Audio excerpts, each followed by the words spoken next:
Okay, now try and put the two of them up there and see how that feels. That'll be a different stretch again. Mm-hmm. Good.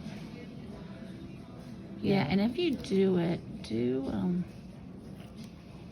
push the skin that way a little bit too as you do it. Okay, that's what Yeah, so you I push can it. definitely feel it more when I do that. Well, because I think when I looked at it, like, it's just because this will open up your hand even more too. It seems weird to do that, but if you can open up the whole middle, like separate it. Gotcha. And like when you're there, like that's good because you can kind of, it's almost like you can roll, I'll do it on my hand, like roll back and forth like this, and it changes the stretch, like rolling your pinky to there. Yeah.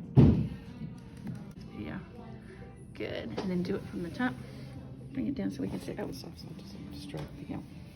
There you go. Nice. That's good. And then try and make a fist Definitely with is a workout. Look at my hand it. shaking. I know, it's nice.